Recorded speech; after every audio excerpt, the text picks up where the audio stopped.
retrouva au lit sans rien avoir mangé du tout.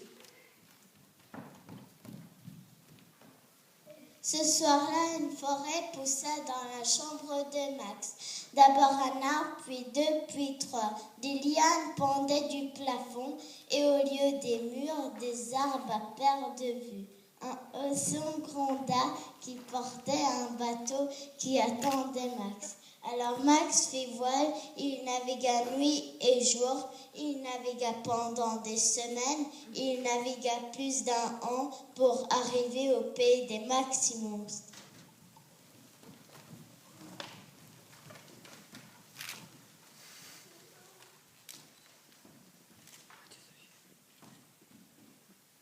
Les Maximonstres roulaient des yeux terribles, ils poussaient de terribles cris. Ils faisaient grincer leurs terribles crocs et ils dressaient vers Max leurs terribles griffes.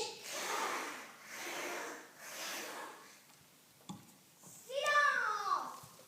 Ils les fixaient tranquilles, droit dans leurs yeux jaunes. Pas un seul de ces cils ne bougeait.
Max, roi des Maximonstres, resta seul. Une envie lui vint d'être aimé terriblement.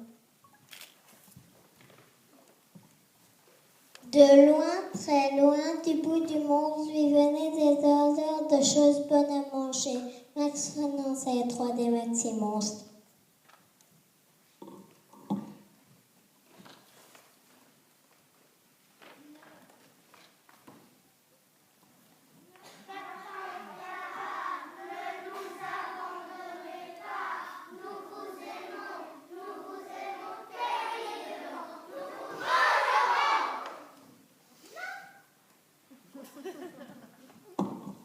Les Maximonstres roulaient des yeux terribles, ils poussaient des terribles cris. Ils faisaient grincer leurs terribles crocs et dressaient vers Max leurs terribles cris.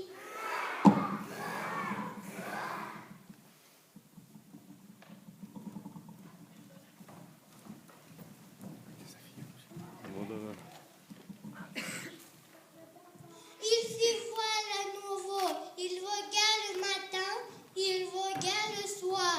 Les jours étaient comme les semaines et les semaines comme des mois. Mais au bout d'un an et un jour, il accosta enfin en pleine nuit dans sa propre chambre où il trouva son dîner qui l'attendait tout chaud.